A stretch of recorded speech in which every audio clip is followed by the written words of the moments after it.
العالمين والصلاة والسلام على سيد المرسلين وخاتم النبيين سيدنا وشفيعنا وحبيبنا ومولانا محمد وعلى آله وأصحابه أجمعين. أما بعد، فأعوذ بالله من الشيطان الرجيم. بسم الله الرحمن الرحيم. وَإِنَّ هَذِهِ أُمَّتُكُمْ أُمَّةً وَاحِدَةً وَأَنَا رَبُّكُمْ فَاتَّقُونِ. صدق اللہ مولانا العظیم. حاضرین محفل اور معزز خواتین، السلام علیکم ورحمۃ اللہ وبرکاتہ.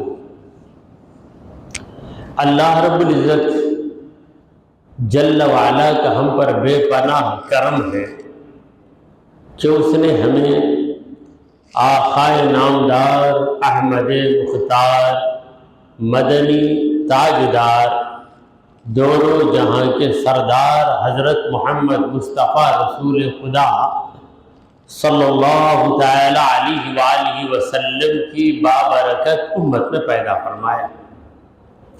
حاضرین محفل، حمد و صلاۃ کے بعد جس آیت مبارکہ کی میں نے تلاوت کی ہے وہ سورہ المومنون کی آیت نمبر 52 یعنی 52. رب العالمین اس آیت میں ارشاد فرماتے ہیں وَإِنَّ هَذِهِ أُمَّتُكُمْ، بے شک یہ تمہارا دین امتاً واحدہ، یہ ایک ہی دین ہے. لفظ امت کو یہاں پر دین کے معنی میں استعمال کیا گیا ہے. یہی ہمارے مفسرین نے بتایا، کیونکہ جب دین کو چند لوگ مان لیتے ہیں تو ایک امت بن جاتی ہے. ہر امت کا ایک دین ہوتا ہے. یقیناً یہ تمہاری امت یہ کی امت ہے، یعنی تم سب کو ایک ہی دین پر قائم رہنا ہے. وَأَنَا رَبُّكُمْ، میں تمہارا رب ہوں. فَاتَّقُونِ، لہذا مجھ سے ڈر کر زندگی گزار. تو تقوی یہی دین کی جان ہے. اگر تقوی نہیں ہے تو ظاہری دین سے کچھ حاصل نہیں ہوتا. تقوی کہاں ہوتا ہے؟ پروردگار فرماتا ہے کہ فَإِنَّهَا مِن تَقْوَى الْقُلُوبِ، یقیناً جو نیکی انسان سے صادر ہوتی ہے وہ دلوں کے تقوی کی وجہ سے صادر ہوتی ہے. تو تقوی کی نسبت اللہ نے دل سے کی ہے. اور ہمارے نبی کریم صلی اللہ علیہ وآلہ وسلم نے ایک مرتبہ یوں کہا کہ التقوی ہا ہونا، التقوی ہا ہونا، التقوی ہا ہونا، یعنی تقوی یہاں ہوتا ہے، یہاں ہوتا ہے، یہاں ہوتا ہے. اپنے دل مبارک کی طرف اشارہ فرمایا. تو تقوی تمام عبادتوں کی جان ہے. تقوی کیا ہے؟ اللہ تعالیٰ کا ڈر. جب بندے کے دل میں رب کا ڈر آ جائے تو پھر اسے زبردستی دین پر قائم رکھنے کی ضرورت نہیں ہے. وہ خود بخود دین پر قائم ہو جاتا ہے. ظاہری بات ہے کہ کسی کو پتہ چل جائے کہ آگ کا نقصان کیا ہے تو آگ سے ڈرنے والا کوئی اسے نصیحت کرنے کی ضرورت نہیں کہ آگ ہے اس میں ہاتھ مت رکھ، وہ خود ہی نہیں رکھے گا. تو جس نے آگ کو پہچان لیا اس کے اندر اتنی احتیاط آ گئی، جس نے رب کو پہچان لیا اس کے اندر کس قدر احتیاط آ جائے. تقوی کے بارے میں جلال الدین رومی رحمۃ اللہ علیہ نے بڑی پیاری بات بتائی ہے. فرماتے ہیں زہد و تقوی چیست اے مرد فقیر، لا طمع بودن ز سلطان و امیر. اے مرد فقیر، زہد و تقوی کیا ہے؟ سلطان اور امیر سے نا امید ہو جانا، یعنی کسی سے امید تیرے دل میں نہ رہے۔ عام طور پر لوگ کسی غریب سے امید نہیں رکھتے، یہ غریب میری مدد کرے گا، کوئی امید رکھتا نہیں رکھتا۔ دولت مند سے امید رکھی جاتی ہے۔ دولت مند کی امید تمہارے دل میں نہ ہو تو اس کا مطلب یہ ہوا کہ تمہارے دل میں تقویٰ ہے۔ اگر کسی دولت والے، حیثیت والی کی امید تمہارے دل میں آ گئی تو اس کا مطلب یہ ہے کہ تمہارا دل تقویٰ سے خالی ہو گیا۔ فَتَقَطَّعُوا أَمْرَهُمْ بَيْنَهُمْ زُبُرًا، اللہ تعالیٰ نے تو بتایا کہ تمہارا دین یہ ہے، جو دین محمد مصطفیٰ صلی اللہ علیہ وسلم کا ہے وہی دین عیسیٰ علیہ السلام کا ہے، جو دین عیسیٰ علیہ السلام کا ہے وہی دین حضرت موسیٰ علیہ السلام کا ہے، وہی دین ابراہیم علیہ السلام کا ہے، اور وہی دین حضرت آدم علیہ السلام کا ہے۔ ہر ایک نے یہی بتایا کہ اللہ یہ کہ اس کی عبادت کرو، وہی عبادت کے لائق ہے۔ جھوٹ مت بولو، زنا کاری نہ کرو، چوری نہ کرو، خیانت نہ کرو، ناپ تول میں کمی نہ کرو۔ یہ وہ تعلیمات ہیں جو آدم علیہ السلام کے زمانے سے چلی آ رہی ہے، اور حضرت محمد مصطفیٰ رسول خدا صلی اللہ تعالی علیہ وآلہ وسلم کے مبارک دور تک وہی تعلیمات، اور حضور اکرم صلی اللہ علیہ وسلم نے انہی تعلیمات کو دین کا مجموعہ بنا کر پیش کیا۔ عبادت کے طریقے جدا ہو سکتے ہیں، نماز کا طریقہ جدا ہو سکتا ہے، اگلی امت میں نماز کا کوئی طریقہ ہوگا، ہماری امت میں کوئی طریقہ ہے، روزے کا وقت بدلتا ہے، کسی امت میں صرف ہفتے کا روزہ فرض تھا، کسی امت میں مہینے کے 3 روزے فرض تھے، اور امت مصطفیٰ پر سال میں 1 مہینے کے روزے فرض ہیں ماہ رمضان کے۔ تو عمل کے اندر کچھ تبدیلی رہ سکتی ہے، مگر عقیدے کے اندر کوئی تبدیلی نہیں۔ ہر نبی نے ایک خدا کا پیغام دیا، قدرت والے خدا کا پیغام دیا، رحمت والے خدا کا پیغام دیا، زندہ کرنے والے خدا کا پیغام دیا۔ اللہ کی جو صفات بیان کی گئی ہیں، تمام نبیوں نے اللہ کی انہی صفتوں کو بیان کیا، مگر لوگ یہ دین پر قائم نہیں رہے۔ فَتَقَطَّعُوا أَمْرَهُمْ، اپنے معاملے کو انہوں نے الگ الگ ٹکڑے ٹکڑے کر ڈالا، بینہم، اپنے درمیان، زبورا، یعنی دین کو یہ کر رہنے نہیں دیا، بلکہ دین کے انہوں نے پارے پارے کر دی، اور ہر ایک نے اس شوق میں کہ میری ایک گروپ بن جائے، ایک نئی بات ایجاد کر کے اپنی ایک ٹیم بنا لیتا۔ کل حزب بما لدیہم فرحون، ہر جماعت اس طریقے سے خوش ہے جو اس کے پاس، ہر ایک اپنی جو بنائی گئی ترکیب ہے اس سے خوش ہو جاتا ہے۔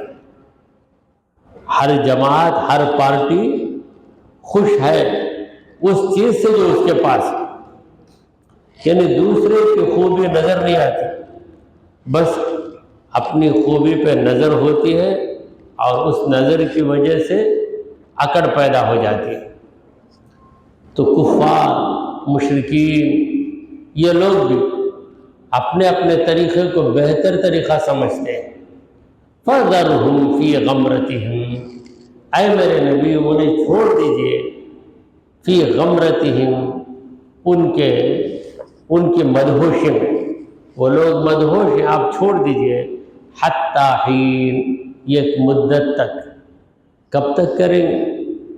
دنیا میں توفیق مل جائے گی تو وہ سدھر جائیں گے، ورنہ موت آنے تک ان کی شرارت، جب موت آ جائے گی ان کی شرارت بند ہو جائے گی، اور میدان محشر میں انہیں پتہ چلے گا کہ انہوں نے کتنی بڑی غلطی کی تھی۔ اس وقت اگر پچھتائیں گے تو وہاں کا پچھتاوا کچھ کام آنے والا نہیں۔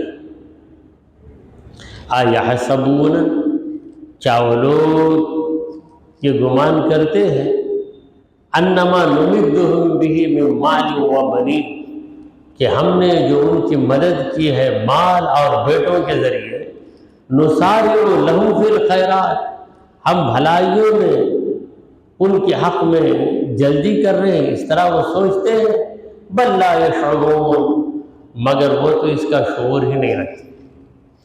کفار پہ پروردگار عالم دولت کے دہانے کھول دیتا ہے۔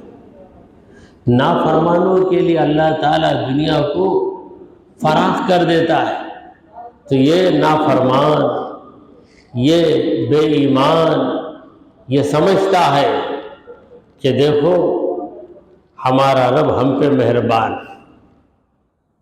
ہم نبی کے خلاف بولتے ہیں، دین کے خلاف کارروائی کرتے ہیں، اس کے باوجود ہمارا کوئی نقصان نہیں ہوتا۔ تو پروردگار کہہ رہا ہے کیا وہ لوگ ایسا گمان کرتے، یحسبون، کیا وہ لوگ یہ گمان کرتے انما نمدہم بہ من مال، جو دولت ان کے پاس آئی ہے وہ ہماری جانب سے آئی۔ مومن کو دولت اللہ دیتا ہے تو کافر کو دولت کون دیتا؟ اللہ ہی دیتا ہے۔ مومنوں کا رازق اللہ ہے تو کافروں کا رازق اللہ تبارک و تعالی۔ اسی لیے ہم کہتے ہیں کہ حلال بھی رزق ہے، حرام بھی رزق ہے۔ حلال کھانے والا ثواب پائے گا، حرام کھانے والا عذاب پائے گا، مگر دونوں اللہ کا رزق، ایسا نہیں کہ حلال رزق اللہ کی طرف سے، حرام رزق دوسرے خدا کی طرف سے آتا، ایسا بالکل نہیں۔ تو یہ کفار دھوکہ کھا جاتے ہیں کہ ہم جو ان کی مدد کرتے ہیں مال کے ذریعے، وہ بنین بیٹوں کے ذریعے، یہ کہ کافر ولید بن مغیرہ کے کئی بیٹے تھے اور اسے اپنے بیٹوں پہ بڑا ناز تھا کہ میرے بیٹے، میری طاقت، کوئی میرا کچھ بگاڑ نہیں سکتا، اور پھر کہتا ہے کہ اگر میں غلطی پہ ہوتا تو مجھے اتنی دولت کیسے ملتی، میرے اتنے مضبوط اور طاقتور بیٹے کیسے ملتے۔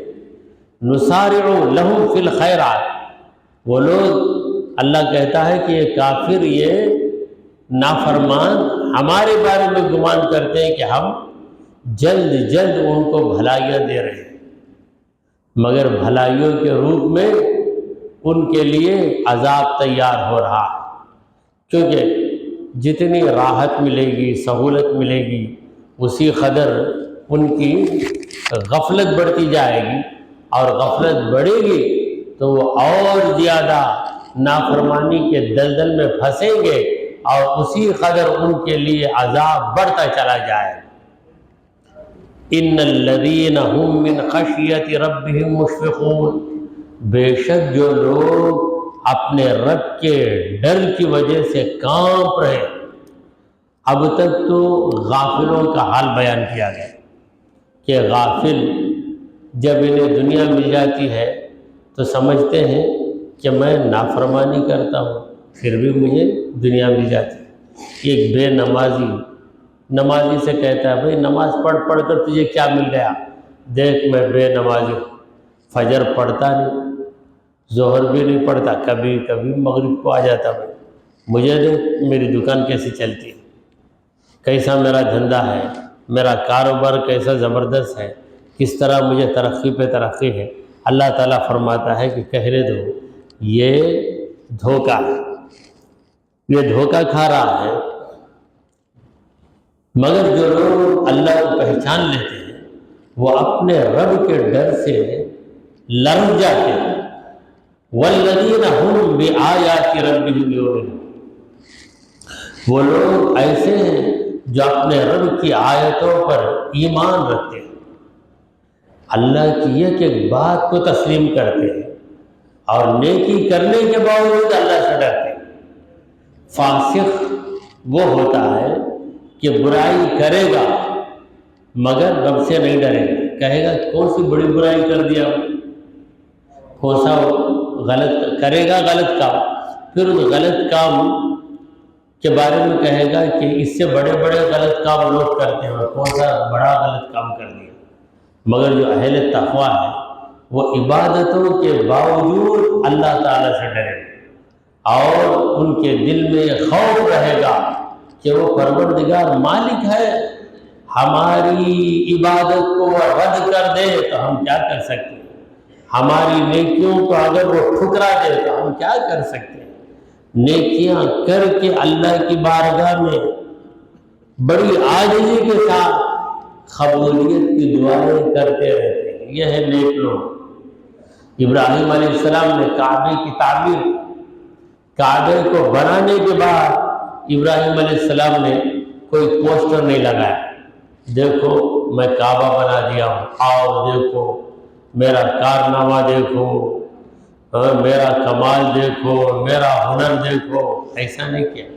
کعبہ بنانے کے بعد عرض کرنے لگے ربنا تقبل منا، اے ہمارے پروردگار ہمارے اس عمل کو ہماری طرف سے قبول فرمائے۔ سبحان اللہ۔ ربنا تقبل منا انک انت السمیع العلیم، بے شک تو ہی سننے والا جاننے والا ہے۔ یہ عاجزی، یہ ہے عبادت۔ آج ہم نے عبادت کو بھی تشہیر کا ذریعہ بنا لیا ہے، پبلسٹی کا ایک ذریعہ بنا لیا ہے، جبکہ عبادت صرف اور صرف اللہ کو راضی کرنے کے لیے کی جاتی ہے۔ تو جو لوگ اللہ کے ڈر سے کانپتے ہیں اور اپنے رب کی آیتوں پر ایمان رکھتے ہیں، والذین هم بربهم لا یشرکون، وہ لوگ اپنے رب کے ساتھ کسی کو شریک نہیں کرتے، صرف رب کی عبادت کرتے ہیں، کسی اور کی عبادت نہیں کرتے۔ تو رب کی عبادت کرنا، ہر مسلمان رب کی ہی عبادت کرتا ہے، مگر شیطان اس طرح حاوی ہو جاتا ہے کہ عبادت رب کی کرتا ہے مگر آرزو دوسرے کی خوشی کی کرتا ہے۔ وہ میری عبادت دیکھتا ہے، وہ خوش ہو جائے گا، وہ میری عزت کرے گا، وہ میری تعریف کرے گا، وہ مجھے اپنے گھر پہ بلائے گا۔ تو دوسرے کے لیے عبادت کرنے والا اگرچہ کہ رب کی عبادت کر رہا ہے مگر دوسرے کی آرزو یا دوسرے کا ارادہ دل میں رکھنے کی وجہ سے وہ بھی شرک کرنے والا ہو گیا، کیونکہ رب کی عبادت میں اس نے دوسرے کو شامل کر لیا۔ سرکار دو عالم صلی اللہ علیہ وسلم نے ریا کے بارے میں کہا کہ یہ شرک خفی ہے، یعنی پوشیدہ شرک ہے جسے لوگ نہیں جانتے۔ تو یہ کیسے ہوتا ہے یہ شرک خفی؟ ایک ہے شرک جلی، دوسرا ہے شرک خفی۔ شرک جلی غیر اللہ کی عبادت کرنا، بت کو خدا مان کر عبادت کرنا، درخت کو خدا مان کر عبادت کرنا، کسی جانور کو خدا مان کر عبادت کرنا، یا کسی انسان کو خدا مان کر عبادت کرنا۔ فرعون کو لوگ خدا مان کر عبادت کرنے لگے، گائے کو لوگ خدا مان کر عبادت کرنے لگے، کوئی سورج کی عبادت کرتا، کوئی چاند کی عبادت کرتا۔ یہ جو شرک ہے اسے کہتے ہیں شرک جلی، یعنی کھلم کھلا شرک۔ اور دوسرا شرک شرک خفی، یہ ریاکاری۔ ایک مسلمان عبادت تو کرے رب کی مگر رب کو راضی کرنے کا جذبہ اس کے پاس نہ ہو، بلکہ یہ جذبہ ہو کہ لوگ میری عبادت کو دیکھ کر مجھ سے راضی ہو جائے، تو یہ چھپا ہوا شرک ہے۔ تو ایسا شرک بھی وہ لوگ نہیں کرتے۔ والذین هم بربهم لا یشرکون، اپنے رب کے ساتھ کسی کو بھی شامل نہیں کرتے۔ والذین یؤتون ما آتوا، وہ لوگ دیتے ہیں جو بھی انہوں نے دیا۔ وقلوبهم وجلہ، ان کے دل خوف زدہ ہے، سخاوت کر کے بھی ڈرتے ہیں۔ ایک بخیل ہوتا ہے، کچھ دیتا بھی نہیں، کچھ سوچتا بھی نہیں، اسے احساس بھی نہیں ہوتا کہ میں ایسا کنجوس ہوں کہ زکوٰۃ بھی نہیں دیتا ہوں، اس بارے میں کچھ اسے شرمندگی بھی نہیں آتی۔ دوسری طرف خدا کے ایسے نیک بندے ہیں جو سخاوت کرنے کے باوجود ڈرتے ہیں، دو چیزوں سے ڈرتے ہیں۔ پہلی چیز یہ ہے کہ سخاوت اس میں ریاکاری تو شامل نہیں ہوئی۔ اگر ریاکاری شامل ہو گئی تو سخاوت بیکار۔ اور اس بات سے بھی ڈرتے ہیں کہ سخاوت میں کبھی بد احتیاطی ہو جاتی ہے تو غریب کا دل ٹوٹ جاتا ہے۔ اس طرح سخاوت کرو کہ تمہاری سخاوت بھی ہو جائے اور غریب کے دل کو ٹھیس بھی نہ پہنچے، یہ بہت ضروری ہے۔ تو اسی لیے وہ سخاوت کر کے ڈرتے ہیں کہ کہیں ایسا نہ ہو کہ ہمارا پروردگار ہماری سخاوت کو رد کر، اللہ ریجیکٹ کر دے، تو پھر سخاوت سے کیا فائدہ؟ تو کوئی سخاوت بھی نہیں کرتا، ڈرتا بھی نہیں۔ کوئی ایسا ہے سخاوت کر کے اللہ سے ڈرتا ہے۔ اس کی مثال ایسے ہے کہ کسی نے آپ کو مہمان بنایا، آپ مہمان بن کر گئے، آپ کے سامنے بس ایک پرانی ٹمبلر میں میلا پانی رکھ دیا اور 2 دن پہلے کی سوکھی روٹی رکھ کر چھوڑ دیا، کھاؤ بھائی۔ پھر اس کے بعد اسے احساس بھی نہیں، کیا کھلائے بغیر بھیجا نے، روٹی رکھو، انہوں نے نہیں کھایا، میں کھلا۔ ایسا بھی ہے، ایک ایسا میزبان ہے جو تازہ روٹیاں رکھتا ہے، سالن بھی رکھتا ہے، پاکیزہ پانی رکھتا ہے، پھر آپ کے پاس کھڑے رہتا ہے، آپ کو کھلا کر پھر سوچتا ہے کہ میں میزبانی کا حق ادا نہیں کیا، میزبانی کا حق مجھ سے ادا نہیں ہوا، ایسا سوچتا ہے۔ ایک ایسا ہے جو باپ کو گالی دے کے جاتا ہے، پھر اس کے بعد اسے احساس بھی نہیں ہوتا ہے کہ میں باپ کے ساتھ بدتمیزی کیا ہوں۔ دوسرا وہ ہے جو رات بھر باپ کی خدمت کرتا ہے، باپ کو جنتر لگاتا ہے، دوائیں دیتا ہے، قریب بیٹھتا ہے، باپ کو کھانسی آ جائے تو پوچھ کر گرم گرم پانی پلاتا ہے، پھر ہوتا بھی ہے کہ میں میرے ابا کا حق ادا نہیں کیا، نا جیسا کرنا تھا ویسا نہیں کیا، ارے کیوں ایسا ہوتا ہے؟ ایسے کئی لوگوں کو میں نے دیکھا ہے۔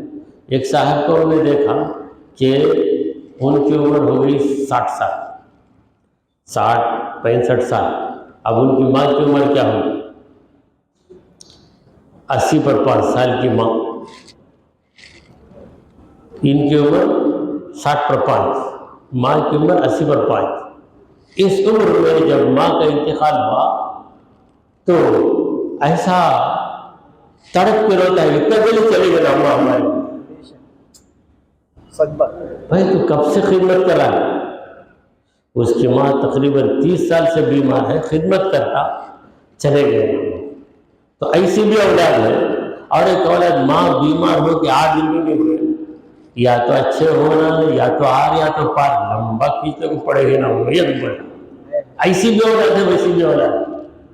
تو خدا کے بندے ایسے ہیں جو 2 روپے دے کر ناز کرتے ہیں، کیا کر دیا، کروڑوں روپے دے کر بھی کہتا ہے بھائی اللہ قبول کیا تو اتنا بھی اس کے بعد میں کیا کیا بھی تو کیا ہے وہ قبول کرنا، یہ دکھاوے کے لیے نہیں، دل سے یہی اس کا عقیدہ۔ تو ایسے لوگوں کے بارے میں اللہ فرماتے ہیں والذین یؤتون ما آتوا، یہ وہ لوگ ہیں جو دیتے ہیں جو بھی انہوں نے دیا، وقلوبہم وجلۃ، ان کے دل کانپتے ہیں، انہم الی ربہم راجعون، کہ یقین وہ اپنے رب کی بارگاہ میں لوٹ کر جانے والے، رب کے پاس ہمیں جانا ہے، رب کو کیا چہرہ دکھانا ہے۔ ہم نے رب کی عبادت کا حق ادا نہیں کیا، ہم نے خیرات کی مگر سلیقے سے خیرات نہیں کی، جتنی خیرات کرنا تھا اتنی ہم نہیں کر پائے، ڈر ڈر کے زندگی گزارتے۔ اولئک یسارعون فی الخیرات، وہی لوگ ہیں جو خیرات میں آگے آگے بڑھتے ہیں۔ خیرات کا معنی نیکیاں، خیرات خیر کی جمع ہے، خیر کا معنی بھلائی، اس کی جمع ہے خیرات، مگر ہماری اردو زبان میں مطلقاً مدد کرنے کو خیرات کہتے ہیں، خیرات دیجئے، خیرات کیجئے، مدد کیجئے، مگر عربی میں یہ لفظ تمام نیکیوں کو شامل ہے۔ نماز بھی خیرات کا ایک حصہ ہے، روزہ بھی خیرات کا ایک حصہ ہے، کیونکہ خیرات کا جو لفظ ہے وہ خیر کی جمع، خیر سنگولر مفرد، اور اس کی جمع ہے خیرات۔ تو یہ نیکیوں میں آگے بڑھتے ہیں، وَهُمْ لَهَا سَابِقُونَ، اور وہ لوگ نیکیوں میں سبقت لے جاتے ہیں، یہ بازی لے کر جاتے ہیں۔ یعنی وہ سوچتے ہیں کہ اس نے اتنی نیکی کر دی، میں اتنی نیکی نہیں کیا، تو کہتے ہیں مجھے کم از کم اس کے برابر نہیں تو اس کی آدھی نیکی تو مجھے کرنا چاہیے۔ یہ سوچ کے نیکیوں میں آگے بڑھتے جاتے ہیں، آگے بڑھتے چلے جاتے ہیں۔ یہ اللہ تبارک و تعالیٰ کے نیک بندوں کا وطیرہ ہے اور ان کی علامتیں۔ پروردگار عالم فرماتا ہے لا نکلف نفسا الا وسعها، ہم کسی بھی انسان کو اتنی ہی ذمہ داری دیتے ہیں جتنی اس کی حیثیت ہے۔ طاقت سے بڑھ کر ہم کسی کو حکم نہیں دیتے، کیونکہ ہم جانتے ہیں کہ یہ بندہ کس قدر کام کر سکتا ہے۔ اللہ سے بڑھ کر ہماری حالت کو جاننے والا کون؟ پروردگار فرما رہے ہیں کہ ہم کسی کو اس کی طاقت سے بڑھ کر ذمہ داری دیتے نہیں۔ تکلیف کا معنی ذمہ داری دینا، یہ عربی میں۔ اردو میں تکلیف کا دوسرا معنی ہے۔ اردو میں تکلیف کا معنی کیا ہے؟ پریشانی، ڈیفیکلٹی۔ بہت بڑی ڈیفیکلٹی آ گئی کہ ایک ہی لفظ اردو میں بھی ہے، عربی میں بھی۔ عربی میں اس کا معنی الگ، اردو میں اس کا معنی الگ۔ تو بہت سے لوگ جو عربی میں کچے، اردو میں پکے، یہ کیا کرتے؟ عربی کو اردو کے لفظوں سے سمجھ کر کچھ کا کچھ بتا دیتے ہیں۔ اسی لیے تفسیر قرآن کرنا ہے تو جو قرآنی معتبر تفسیریں ہیں ان تفسیروں کا مطالعہ کرنے کے بعد ہی تفسیر کرنا۔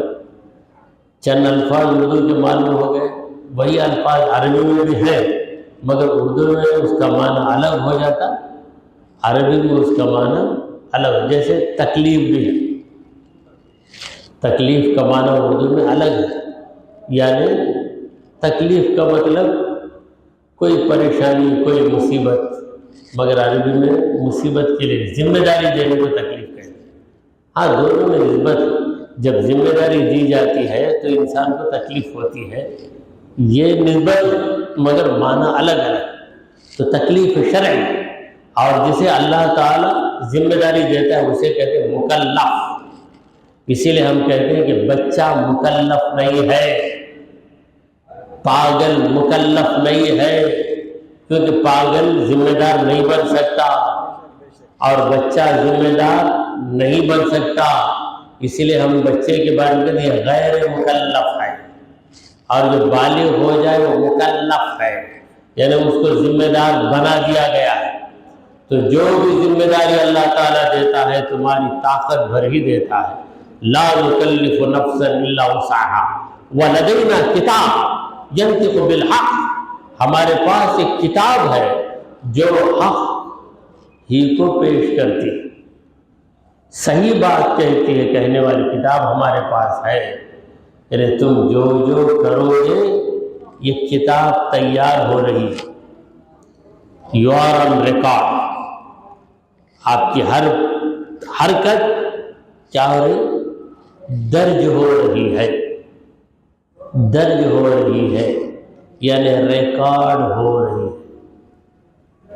جیسے کبھی موبائل میں آتا ہے your call is being recorded, بات سمجھ کر کرو، تمہاری بات کو نوٹ کیا جا رہا ہے۔ تو اللہ تعالیٰ کہتا ہے کہ تمہاری پوری زندگی نوٹ کی جا رہی ہے، تمہارا جو نام اعمال ہے یہ تمہاری لائف ہسٹری ہے۔ لہذا یہ نہ سمجھو کہ تم کچھ کرو گے تو بچ کر نکل جاؤ گے۔ وَلَدَيْنَا کتاب، ہمارے پاس ایک کتاب ہے، يَنطِقُ بِالْحَقِّ، وہ صحیح بات کر دیتی ہے، وَهُمْ لَا يُظْلَمُونَ، لوگوں پر ظلم نہیں کیا جائے۔ دنیا میں کبھی بے گناہ پھنس جاتا ہے، گنہگار مزے لے کے پھرتا ہے، یہ دنیا کی عدالت، رب کی عدالت میں ایسا نہیں چلے گا، وہاں دودھ کا دودھ اور پانی کا پانی۔ چلیے درس حدیث کی طرف ہم بڑھتے ہیں۔ جو حدیث میں آپ کو سنانے جا رہا ہوں، اس حدیث کے راوی ہے حضرت امام مسلم رحمۃ اللہ ہے، جن کی کتاب صحیح مسلم ہے۔ صحیح بخاری کے بعد بڑا درجہ حدیث کی کتابوں میں صحیح مسلم کا ہے۔ اللہ کے پیارے حبیب، ہمارے دلوں کے طبیب حضرت محمد مصطفیٰ صلی اللہ تعالی علیہ وآلہ وسلم نے ارشاد فرمایا، خلق کل انسان من بنی آدم علی 60 و 300 مفصل، ہر انسان کو 360 ہڈیوں پر پیدا کیا گیا ہے، 360 جوڑ۔ مفصل، مفصل کا معنی ہے یہ ایک ہڈی دوسرے ہڈی سے الگ ہوتی ہے، اسے عربی میں کہتے ہیں مفصل، یعنی الگ ہونے کی جگہ، مگر ہم اردو میں اسے کہتے ہیں جوڑ، جوڑوں کا درد، اور انگریزی میں بھی ہم اسے کہتے ہیں جوائنٹ، جوائنٹ پین، یعنی دو ہڈیوں کے ملنے کی جگہ بھی وہی ہے، الگ ہونے کی جگہ بھی وہی ہے، اس لیے ایک ہڈی یہاں سے یہاں تک ہے، پھر دوسری ہڈی وہاں سے شروع ہوتی ہے، تو دونوں ملتے ہیں، مگر یہ الگ ہڈی وہ الگ ہڈی، تو دو ہڈیوں کو الگ رکھنے میں مصلحت یہ ہے کہ آپ کے جسم میں لچک رہے گی، یعنی فلیکسیبلٹی رہے گی۔ اگر ہڈی ایک یہاں سے یہاں تک ہو جاتی تو آپ ہاتھ کو موڑ نہیں سکتے، ہاتھ کو آپ آسانی سے موڑ رہے ہیں کیونکہ یہاں پر ایک جوڑ ہے، یہ جوڑ چلا جائے، کبھی کبھی ایسا ہوتا ہے کہ آپ علاج کے لیے جاتے، ہڈی ٹوٹ گئی، علاج کے لیے گئے، پتہ رکھ کر اس طرح کیا کہ وہ جہاں جوائنٹ ہونا تھا وہاں جوائنٹ کرنے کے بجائے اوپر رکھ کے پتے سے جوڑ دیا، یعنی غلط جگہ جوائنٹ کر دیا، تو جس کے نتیجے میں ہاتھ ہمیشہ ایسے ہی ہو جاتا ہے۔ کیا گیا بھائی پتور کو گیا، جا کر یہ حالت ہو گئی میری۔ کیا کیا؟ برابر رکھنے کے بجائے ذرا اوپر رکھ کر بنا دیا۔ اب اس کا علاج کیا ہے؟ اسے توڑنا، توڑ کر پھر اس کے بعد جوڑنا، کتنی بڑی پریشانی ہے۔ تو ہمارے ہاتھ پیر سلامت ہیں تو یہ کوئی معمولی نعمت نہیں ہے، ہمیں اس کا شعور نہیں۔ دیکھیے انسان کے اندر کتنے جوڑ ہیں، بڑے سے بڑا سائنسدان نہیں بتا سکتا، بتایا اس زمانے میں انسان کے سارے ڈھانچے کا نقشہ اتار کر لوگ بتا رہے ہیں، ڈاکٹر حضرات بتا رہے ہیں، مگر اتنے سالوں کے بعد اب، مگر حضور نے بتایا کب؟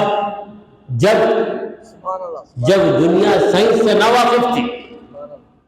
یہ کہ تمہارے بدن میں کتنی ہڈیاں، حضور اتنی پکی بات بتا رہے ہیں کہ اس میں شک و شبہ کی گنجائش نہیں ہے۔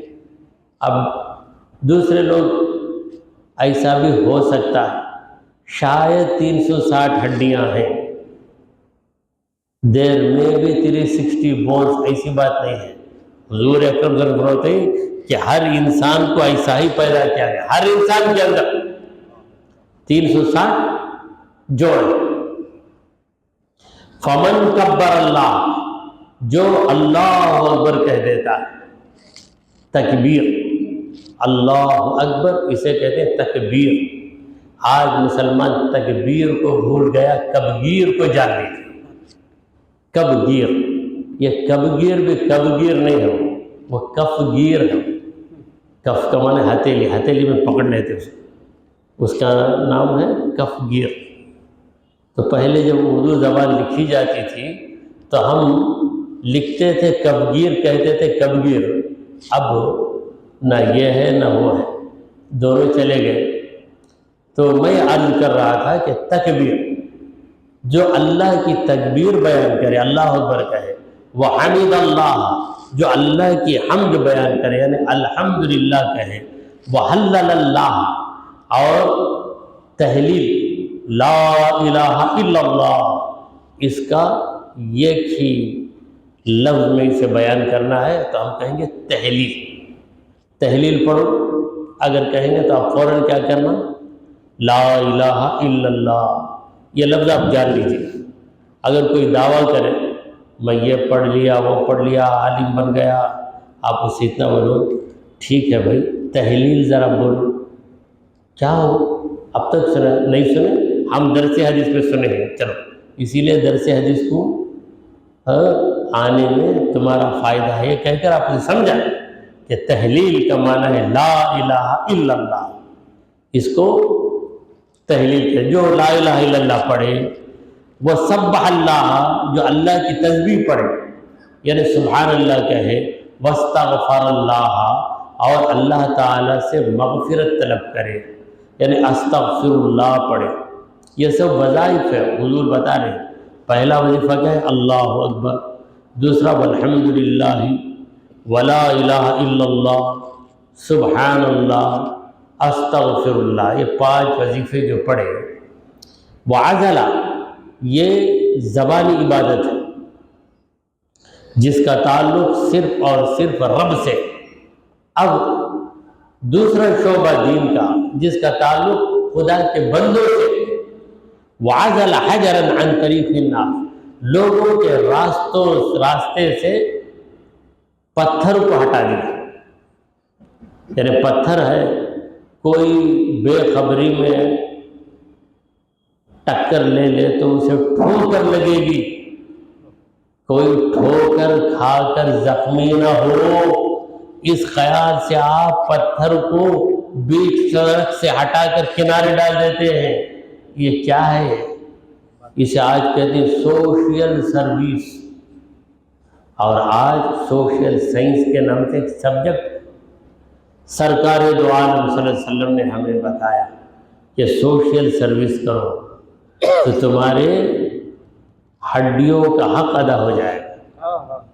عزل حجر عن طریق الناس، لوگوں کے راستے سے پتھر کو ہٹا دیا، او شوکتن، یا کانٹے کو ہٹا دیا۔ شوکت کا معنی شان و شوکت بھی ہے، اور کانٹے کو بھی شوکتن ہی کہتے ہیں، کیونکہ کسی کے اندر شوکت آ گئی تو وہ شوکت دوسرے کے لیے کانٹا بن کر چبھتی ہے، تو کانٹے کو راستے سے ہٹا دیا۔ او عظمن، یا ہڈی کو راستے سے ہٹا دیا۔ او امر بالمعروف، یا کسی کو اچھی بات کا حکم دے دیا، کسی کو نیک مشورہ دے دیا۔ او نہا عن منکر، یا کسی کو بری بات سے روک دیا، غلط کام سے روک دیا کہ ایسا مت کرو۔ یہ جو نیکیاں کرتا ہے، عدد تلک 60 و 300، اس کی تعداد 360 کے برابر، تو 360 کے برابر یہ سارے کام روزانہ ادا ہو۔ آپ سبحان اللہ یہ 100 بار پڑھ لیں، الحمدللہ 100 بار پڑھ لیں، اللہ اکبر 100 بار پڑھ لیں، 300 ہو گیا۔ پھر لا الہ الا اللہ، اس کو 10 بار پڑھ لیں، اور استغفر اللہ اس کو 26 بار پڑھ لیں، پوری تعداد ہو جائے گی۔ آپ تعداد کریں، کاؤنٹنگ کریں، 360 تک پہنچ جائے، یا ایک ہی وظیفہ 360 مرتبہ آپ پڑھ لیں۔ اور آپ کو اگر موقع ملے لوگوں کی خدمت کرنے کا، سوشل سروس کا، یہاں پر بطور مثال کہا گیا ہے کہ پتھر ہٹاؤ۔ اب پتھر تو نہیں پڑا ہے روڈ میں، پتھر کے بجائے بہت بڑا ٹائر پڑا ہے، ٹائر ہی ٹائر جو ہے پتھر بھی نہیں، کانٹا بھی نہیں، ہڈی بھی نہیں۔ حدیث میں 3 ہی طاقت ہے، ٹائر کا ذکر آیا ہے، یہ نہیں پوچھ سکتے۔ کوئی بھی چیز جو اذیت دینے والی بیچ سڑک میں ہے تو اسے آپ اٹھا کر دوسری طرف رکھ دیں تاکہ لوگ غفلت کی وجہ سے تکلیف نہ اٹھائیں۔ تو اس طرح اگر کسی نے کر لیا تو اس نے اپنے 360 جوڑوں کا حق ادا کیا ہے۔ اور ایسا آدمی جو یہ سارے کام کیا ہو، یعنی اللہ اکبر، سبحان اللہ، استغفر اللہ، الحمدللہ، لا الہ الا اللہ یہ بھی پڑھ رہا ہے، اور گھر سے نکل کر جب جب اسے لوگوں کی خدمت کا موقع ملتا ہے کچھ نہ کچھ خدمت کر دیتا ہے، خدمت خلق کرتا ہے، تو اس کی حالت کیا ہے؟ فَإِنَّهُ يَمْشِي يَوْمَئِذٍ وَقَدْ زَحْزَحَ نَفْسَهُ عَنِ النَّارِ، تو وہ اس دن جب چلے گا تو اس کی حالت یہ ہوگی کہ وہ خود کو جہنم کی آگ سے رہا کر دیا۔ یعنی اب یہ بندہ ایسا ہے جسے جہنم سے چھٹکارا مل گیا۔ تو اس حدیث کے بعد ایک اور حدیث آپ کے سامنے عرض کرتا ہوں، بالکل چھوٹی سی حدیث۔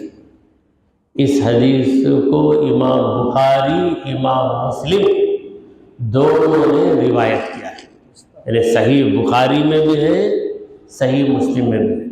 تو جب دو زبردست محدث اس حدیث کو نقل کرتے ہیں تو اس حدیث کا درجہ بڑا ہو جاتا ہے، یعنی بہت ہی پکی حدیث۔ اور ایسی حدیث کو کہتے ہیں متفق علیہ، اردو میں ہم کہیں گے متفق علیہ، متفق علیہ۔ یہ جو تنوین ہے متفق، اردو میں تنوین کو نکال دیتے ہیں۔ کتابت عربی میں ہے تو اردو میں سے کتابت کہہ دیتے ہیں۔ تو متفق علیہ حدیث ہے، بخاری مسلم دونوں میں ہے۔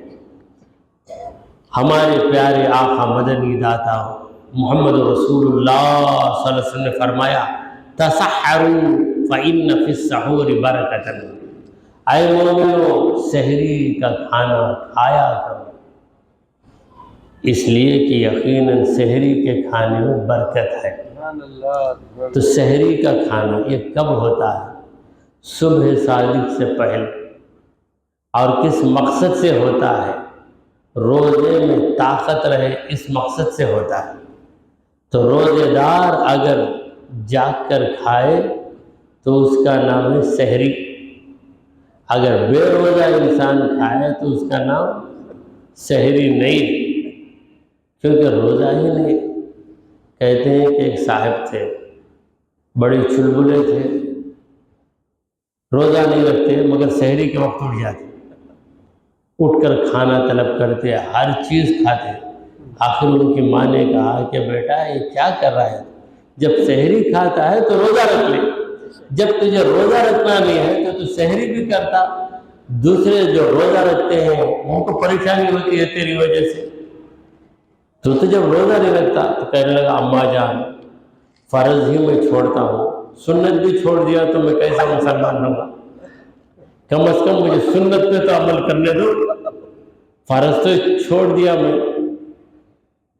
تو ماں نے کہا کہ اس فرض کے لیے تو کھائے گا تو سنت ادا ہوگی، وہ فرض ہی نہیں کیا تو پھر تیری سنت ہی کہاں سے ادا ہوگی؟ تو یہ سنت ہی مقرر ہوئی ہے روزے کے لیے۔ تو سحری کا کھانا کھایا، حضور فرماتے ہیں کہ اس میں برکت ہے۔ برکت یہ ایسا لفظ ہے کہ سحری میں ہم تھوڑا سا کھاتے ہیں مگر اس کی طاقت دن بھر رہتی ہے، اور پھر اس کھانے میں اس لیے برکت ہے کہ جیسی نیت ویسی برکت۔ آپ ہر کھانا کھاتے ہیں پیٹ بھرنے کے لیے، اور یہ کھانا کھاتے ہیں رب کی عبادت کرنے کے لیے کہ کل روزہ رہوں گا، تو روزے کا پاکیزہ ارادہ لے کے آپ کھاتے ہیں، اس لیے آپ کے ایک لقمے میں آپ کو ثواب ملے گا، اور اس کھانے میں برکت ہی برکت رہے۔ تو اس سے پتہ چلا کہ بعض کھانوں کے اندر برکت ہوتی، جیسا کہ جس کھانے میں برکت ہوتی اس کا نام ہم رکھتے ہیں تبرک۔ تبرک بعض لوگ کہ سارے کھانے ایک ہی بھائی، وہ کیا، وہ تبرک۔ سادہ کھانا صرف کھانا ہے، جس کھانے پر خدا کا نام لے لیا گیا اور جو کھانا کسی نیک مقصد کے لیے بنایا گیا اس کا نام ہے برکت والا کھانا۔ اب برکت والا کھانا، اس کے لیے یہ ایک لفظ ہمارے پاس ہے تبرک۔ ہم لوگ تبرک کہتے ہیں، اور بعض لوگ تبرک بھی نہیں بولتے، تبروک تبروک کہتے ہیں، جیسا آتا ویسا بول دیتے ہیں۔ تو بہرحال اللہ تعالیٰ نے ہر چیز میں برکت رکھی ہے، تو جو کام خدا کی رضامندی کے لیے کیا جائے، اگرچہ کہ وہ کام دنیاوی کام نظر آئے مگر اس کام میں برکت ہوتی۔ سحری یہ پیٹ بھرنا ہے، اس میں برکت ہے، افطار کا کھانا اس میں بھی برکت ہے۔ دیکھیے روزے دار کو دونوں وقت کھانے کی اجازت ہے، روزہ شروع کرنے کے پہلے، روزہ ختم ہونے کے فوراً بعد، یہاں تک کہ پہلے افطار کرتے ہیں بعد میں نماز پڑھتے ہیں۔ خدا کہتا ہے میرے بندے دن بھر تو نے میرے لیے روزہ رکھا، جب روزے کا وقت گیا تو پہلے میں تجھے کھلاؤں گا، پھر بعد میں تجھے میری بارگاہ میں جھکاؤں گا۔ کچھ کھاؤ پھر اس کے بعد نماز کے لیے آ جاؤ۔ تو اسی پر اکتفا کرتے ہوئے دعا کیجئے کہ پروردگارا ہم نے جو کچھ کہا اور سنا اسے قبول فرما لے۔ اے اللہ ہمارے گناہوں کو معاف فرما، ہماری خطاؤں کو درگزر کر دے۔ اے رب کریم ہمارے کاروبار میں، ہماری کمائی میں خیر و برکت عطا فرما۔ اے اللہ ہر پریشانی، ہر الجھن اور ہر مصیبت کو ہم سے دور فرما دے، ہمارا خاتمہ ایمان کی حالت میں فرما۔ وصلی اللہ تعالی علی خیر خلقہ سیدنا و حبیبنا و مولانا محمد وعلی آلہ و اصحابہ اجمعین۔